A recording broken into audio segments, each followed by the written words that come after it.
Into the Fold is part of the Texas Podcast Network, the conversations changing the world.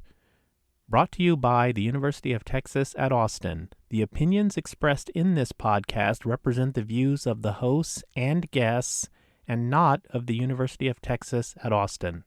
Hi, welcome to Into the Fold, the mental health podcast. I'm your host, Ike Evans, and today we're delighted to bring you episode 169, Navigating Systemic Shifts, Policy Changes that Impact Mental Health Care. Be creative in the way you do your advocacy and always look toward the future with stuff.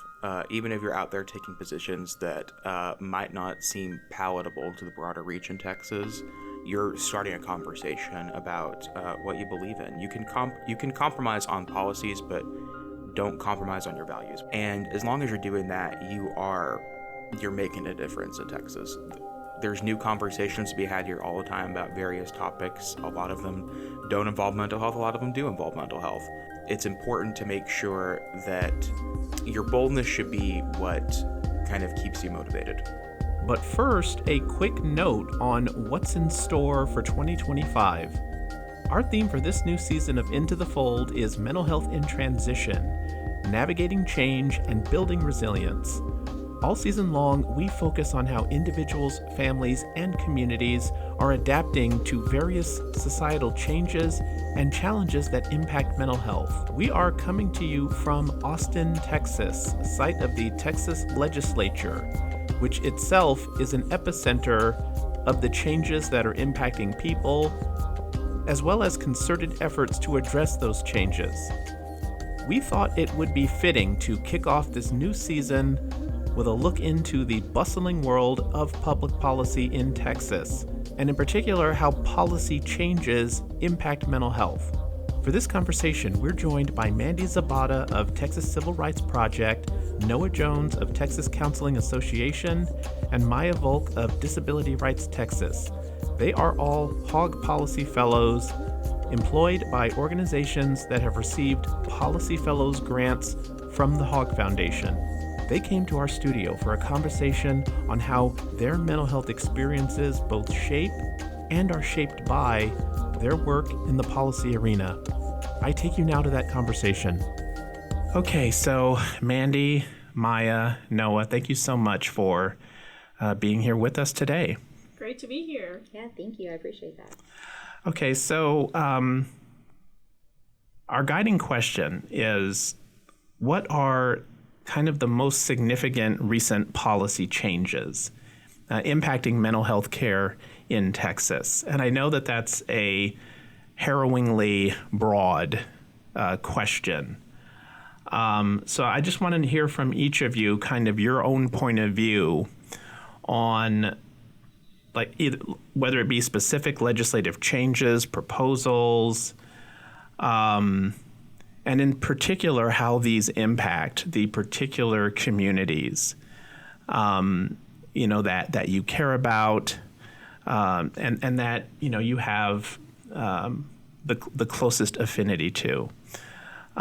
So, Mandi, if you can kind of get us going on that topic. I would be pleased to. I think that there's a couple of policies. There's some that were passed last session and then some that are definitely being put into following this session. The one last session that I think would be the most impactful on mental health is the criminalization of vaping for kids in school. It kind of created a more prominent prison pipeline for them and having to make them go to DAEP for the kids that were already suffering from special education or mental health needs from the COVID effect. It's just kind of putting them back in that position where they're having to teach themselves on computers and endure punishment instead of actually being invested into and realizing the root causes of what's wrong. Okay, and so I have learned a little bit about the inequities of school discipline. So you're saying that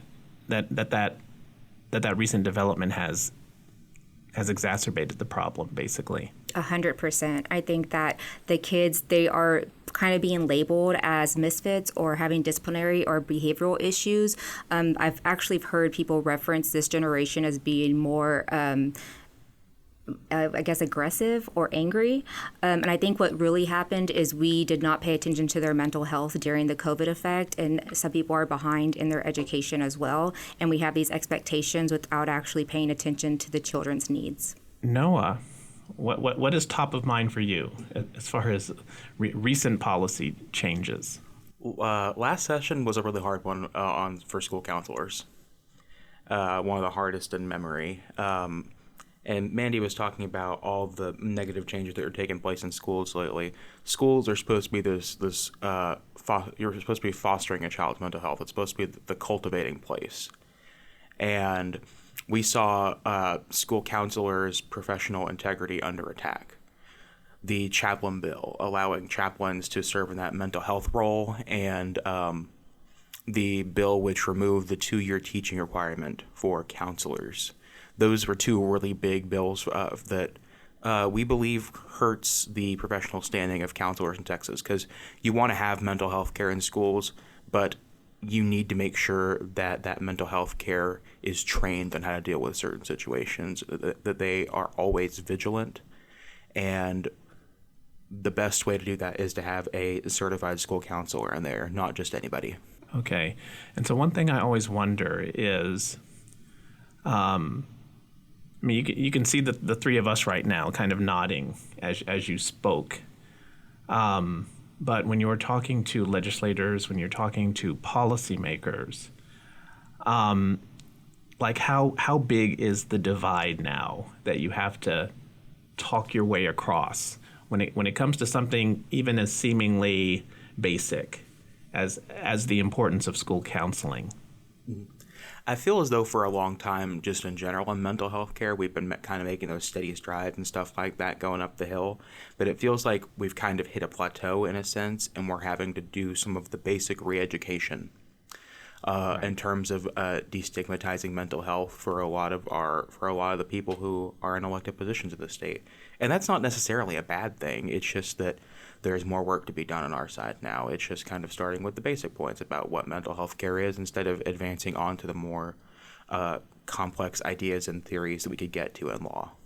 Okay, and so I guess one meta question, and by that I mean one that any of you could chime in on, is your sense that mental health might be becoming less the nonpartisan issue that it once was, that it's sort of getting drawn into the same political divides that typify other issues in our society.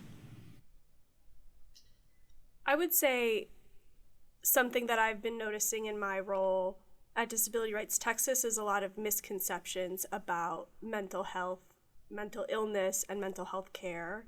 And I think that's a huge challenge to overcome for this session. You know, we've heard sentiments about, for example, in schools, right? School counselors or school social workers might try to gauge a student's mood using different tools. I think there's some misconceptions about that data being tracked or being used as like a diagnostic tool. Like, tell me how you're feeling today. Here's a happy face, here's a sad face. When in reality, we know that this is a tool that mental health providers use to see if they should talk to a kiddo more or investigate what's going on behind that feeling, not used itself as a diagnostic tool. So I think that's one example of just the education that us mental health advocates have to do this session of members. Yeah. I would like to just chime in just a little bit on the concept that I do think that mental health is a bipartisan issue because it is such a public health crisis, and it's something that you're seeing in not only schools but in all aspects of workspaces and everywhere. And something else that I think is not talked about enough too is the shortages of those that actually can provide those services. We were talking about the schools and the counselors. I have been in schools and talked to them, and they have like one counselor to over 500 kids, and then they also have them doing like administrative work, and where they don't even have time to actually give the kids the needs to meet their needs. And that's something that's not talked about enough either. So I think the expectations and the low funding that they have for public education is not addressed, and it's not addressed making sure that they have the resources they need to provide the mental health resources that the kids as a whole would be successful with. Right. Yeah.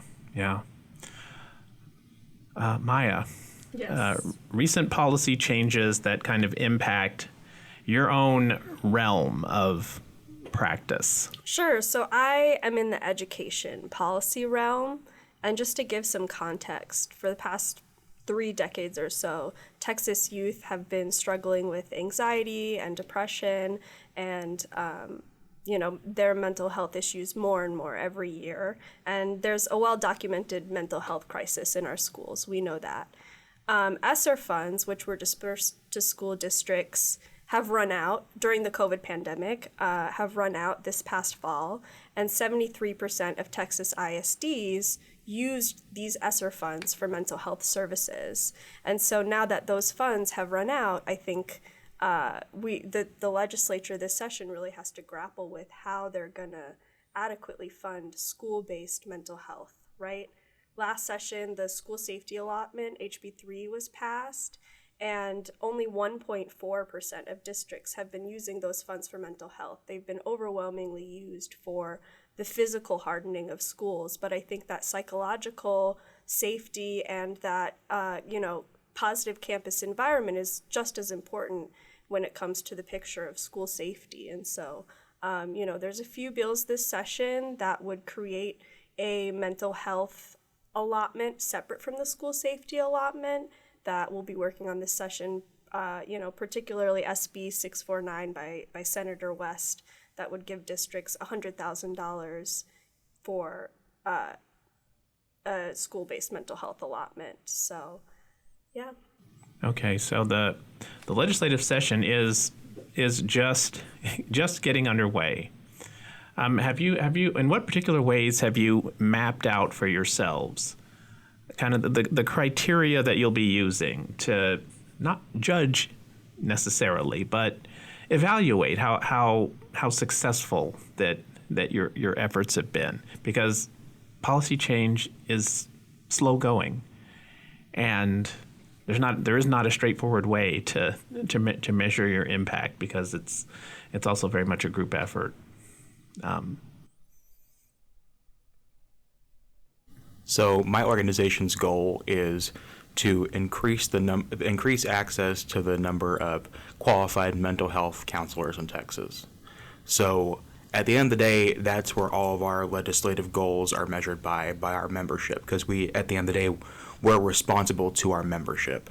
And that's going to be our litmus test for how successful this session is, because it doesn't just matter the bills that don't pass, as we kind of been talking about the negatives so far. It matters the good stuff that we have, and there is a lot of promise from some really good initiatives this session as well. So it's not just about trying to keep things stable as they are, but trying to cut through the noise of session and get a few really good bills passed. My mentality going into the session is to do my best and be at peace with that. And so I think if I do that and I feel good about the effort I put in for myself, I'll feel success. But I think in the wider context of, legislation, I think lived experience is so important in understanding how policies are going to affect people directly. And so continuing to put that lived experience perspective into your work, and also don't work in a vacuum. We all work at various organizations that collaborate in different ways, and continuing to be supportive partners with each other, being honest with our feedback, and, making sure that none of us are ever kind of putting on those blinders and losing track of what the larger goal is. Okay, so I have to say that none of y'all looks very old. So I gather that you are all relatively young, and even, you're perhaps you have not yet fully come into your own as kind of policy experts, or however you would phrase that for yourselves. I'm working on it. That was. Awkwardness aside, I'd love to know more about how it is that you found yourselves kind of at your current organizations, or just having the particular focuses that you do, and if you could kind of lay out, I guess, like what the recent 5-year trajectory for you has been. I think our listeners would find that very interesting. I can go first. This is Mandi. And it's interesting because I was incarcerated for 7 years, and I've only been home for about 5.5 years. So my 5-year trajectory was experience the re-entering society and that transition and having to kind of put my life back together. Fortunately for me, I had individuals who also came home around the same time, and we created an organization called Lioness Justice Impacted Women's Alliance. And when we realized that the woman's voice, especially those of formerly incarcerated or currently incarcerated, were not being heard, we developed our own space so that we could try to fight for policies and prison reform to where we can try to prevent some of the trauma that we had to endure ourselves. And with that being my kind of footsteps into the advocacy realm, I was able to meet and network with different individuals last session when I was helping at the Capitol fighting for a bill that was passed that was about medical transportation and the way that they were treating the women who were going on the bus while they were incarcerated to the Galveston hospital. So after that concept, I heard about the Hogg Foundation.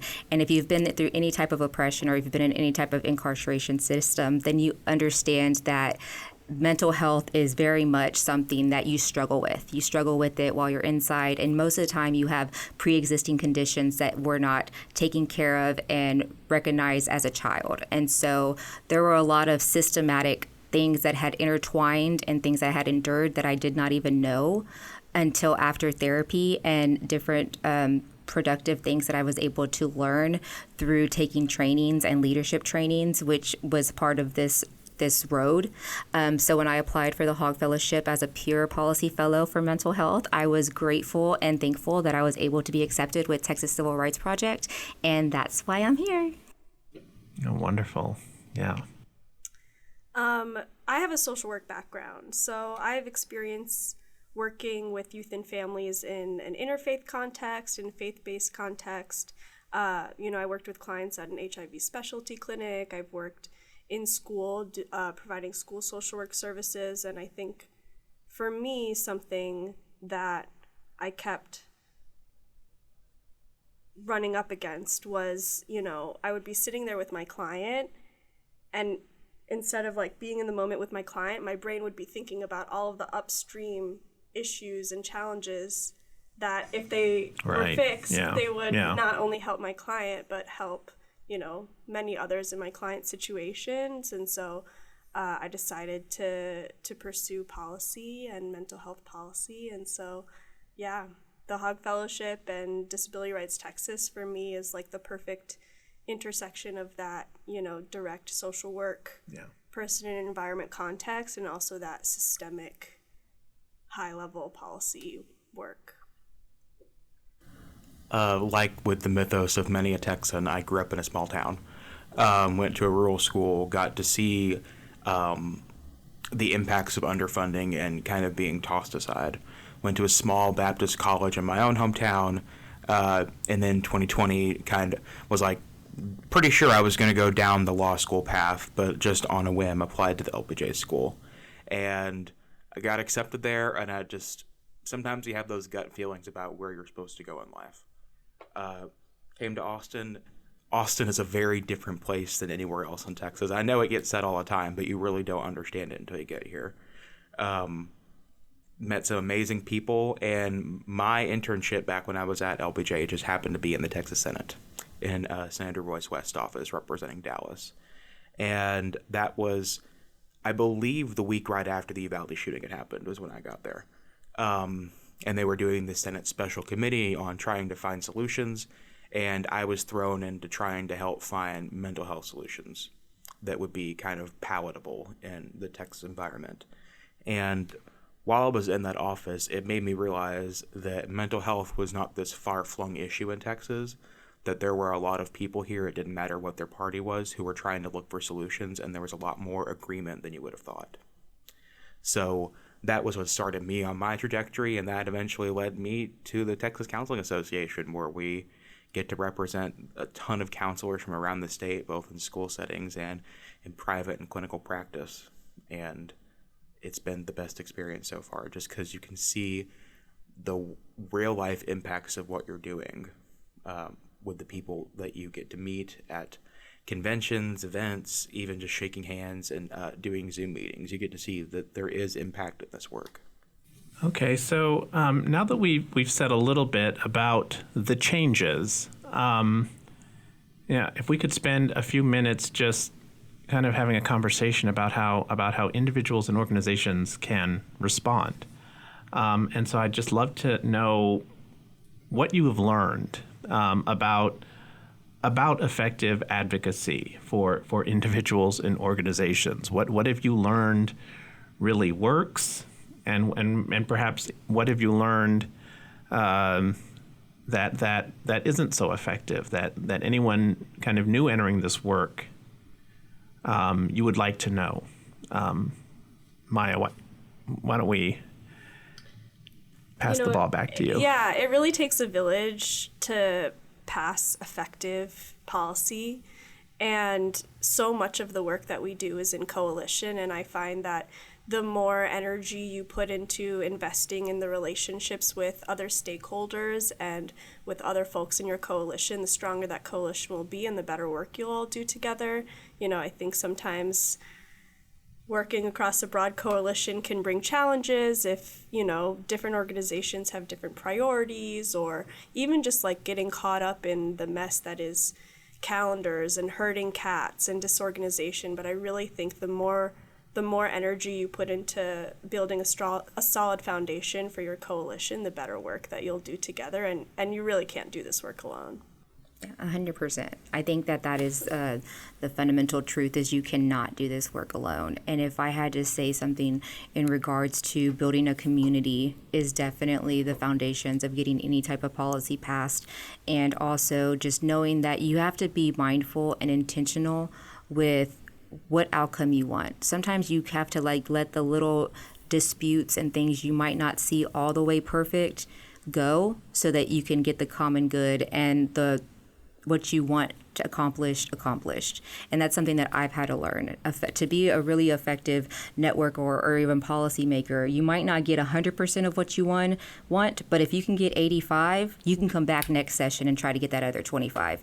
If you can get 70, then you can come back, because it's always negotiable and you can always try to, tweak it later, but if you are just set on if it's all or nothing, and you're not able to compromise, even with working with other organizations and networking, if you cannot compromise and see someone else's perspective, then they're not going to be able to see yours either. So I would very much recommend that if you do come into this space, to be very mindful of other people's perspectives. I think that the biggest advice I have is be bold. And by boldness, I mean be creative in the way you do your advocacy, and always look toward the future with stuff. Even if you're out there taking positions that might not seem palatable to the broader reach in Texas, you're starting a conversation about what you believe in. You can compromise on policies, but don't compromise on your values, which I think is what Mandi was getting at. And as long as you're doing that, you're making a difference in Texas. There's new conversations to be had here all the time about various topics. A lot of them don't involve mental health. A lot of them do involve mental health. But it's important to make sure that you're keeping yourself kind of, your boldness should be what kind of keeps you motivated. Okay. I'd love to know about examples of impactful advocacy campaigns or efforts that have inspired you personally, or that, if there are any, that you use as a kind of a model or guide star for your own work. I'll go. So TCA is a membership-based organization, so we're always responsible to our members, and that's where I have to go back to at the end of the day. My policy is remember the power of your members, because sure, I might be the one that goes in the office every day, but there's thousands of people out there every day who care about these issues in Texas and want to see some substantive change passed. Just recently, we were working with one of the state, I think it was SBEC, the Board for Educator Certification, and they were doing a rule change about mental health training in schools, but like there weren't any sort of mechanisms to identify like if a school was using a like certified mental health program, or if they weren't using a certified program, there was no mechanism to kind of confirm that they were going by evidence-based procedures. So we reached out to our membership and said, hey, write a letter, write a comment into these people. Let them know that mental health training is important and it should always be done in an evidence-based manner. And we got that rule changed in there, and that just reminded me that your base behind you with what you're doing is powerful. Utilize it. I'm always grateful for the campaigns that actually have people who are personally have lived experience with the issue that is being addressed. And so I'm going to revert back to the bill, and this is what gives me hope. Like I kind of have I have hope a lot. And last session, when no one said that this bill would pass for the medical transportation because it was for women who were incarcerated, a population that's very much oppressed and hardly thought about or even considered because they just get grouped in with the men, and they very much have less opportunities than the men. So for them to have a bill passed that was specifically recognizing their own struggles, and then having women in our organization with Lioness to be able to go there and speak their truth, that type of campaigning to like bring awareness and then also bring them to the Capitol was pretty phenomenal. Sorry. Yeah, I'll just echo that, and also just like, give my kudos to Mandi over here. I'm always so inspired to learn from folks who have lived experience, what they've gone through, and two organizations that I think are doing that really well right now are Lioness, the Justice Involved Women's Alliance, and the Finish the Five campaign. And I think, there's a lot of different policies that I can talk about that they've worked on, but I think the way that they've been able to educate lawmakers, pull people into the conversation, and start shifting the conversation in a positive direction is really inspiring to me. And, there are lived experiences that I have and lived experiences that I don't have, but I always try, if I don't have lived experience with something, to make sure that I'm A, elevating those voices, and B, like continuously educating myself on those experiences.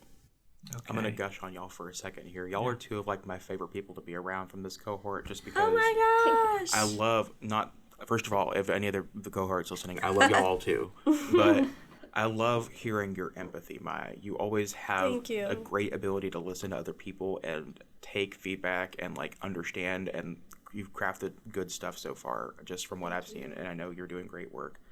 And Mandi, your storytelling is fantastic. Like even from like that very first day we had, like every time you tell a story about like your past and how far you've come, I always lean in to listen. It's amazing. Yeah, I appreciate that.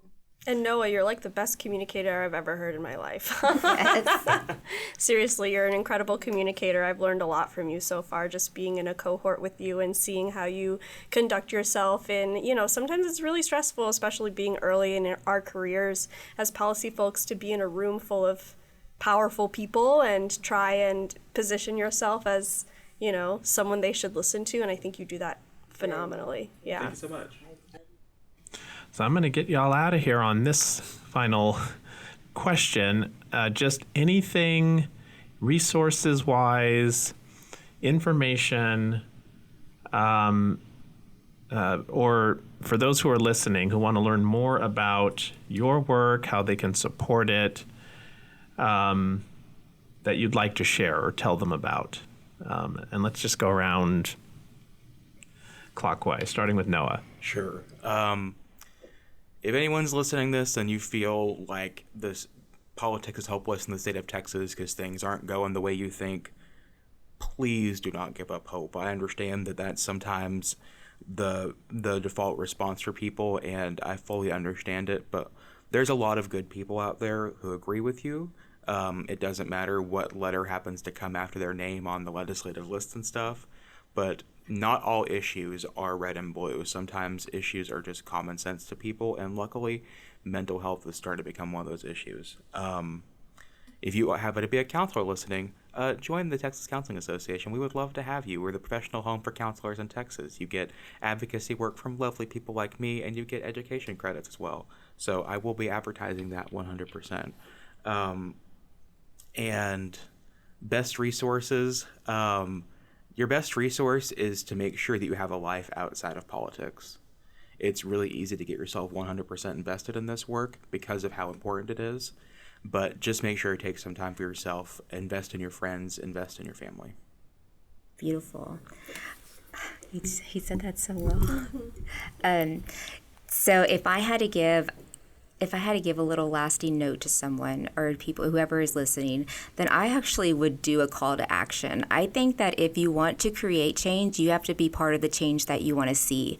And I know that not everyone might not agree on what that change looks like, but start having those conversations. You know, everyone is very opinionated after a situation occurs, but if we could prevent that by having just conversations with our family members, our legislators, our people in our district, our mayors, we can start very much in our own communities and then hit the state capitol together.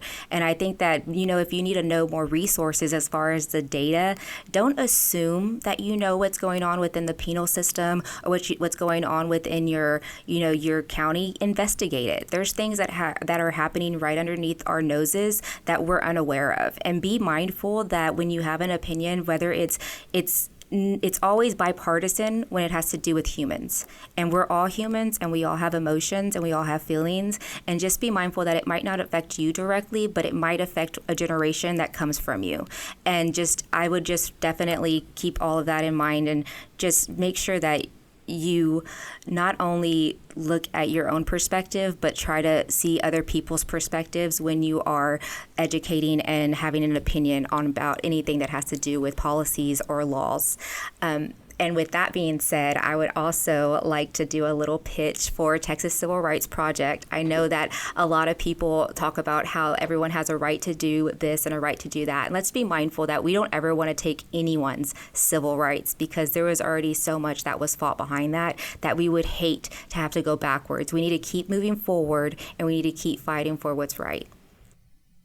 Yeah, I echo both of those sentiments. I think, if you aren't involved yet in advocacy but are interested and, maybe feel intimidated, the system is designed to feel intimidating.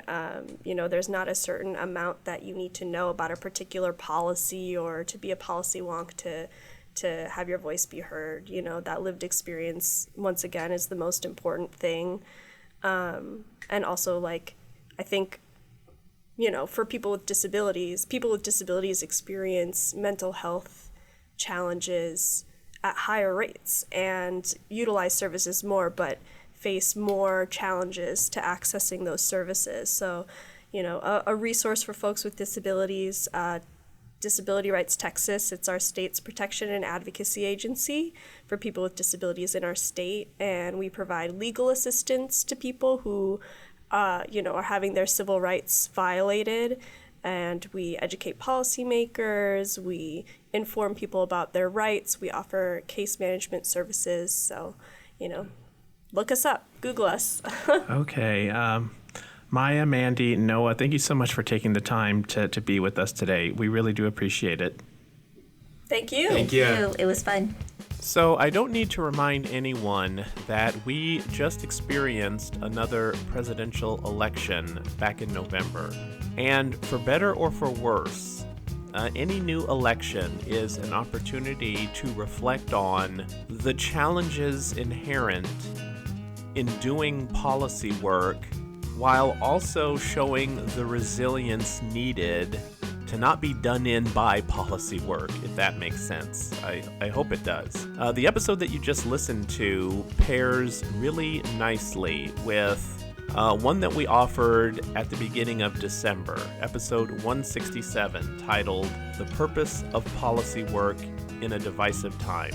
We interviewed our fabulous policy director, Allison Moore Boulware, who offered her own wisdom on maintaining resilience and the deeper purpose behind policy work at a time like now in particular. Here's a listen. I really try to focus on what I can control and what I can't control, which is why I really find a lot of value in this work, because what I can control is talking to people about mental health, talking to people about substance use, talking to people about what would and wouldn't help Texans, and that is something I can control. You can find this episode in our back catalog, or if you visit our website, hogg.utexas.edu, you'll find the episode along with a blog post summary. So we hope that you check that out. Finally, I just want to give another plug to our new and improved mental health guide, our comprehensive and fully online guide to the Texas mental health system, a labor of love for the Hogg Policy team and the communications team. The website is mhguide.hogg.utexas.edu, so please check it out at the earliest opportunity. And that does it for this episode. We're so glad that you could join us. Production assistance by Kate Rooney, Daryl Wiggins, and Anna Harris. And thanks as always to the Hogg Foundation for its support. For all of those listening, I hope that at least some part of you felt seen during our conversation today. And my challenge to you is to take at least one thing that you learned and put it to good use in your life, your work, or your community.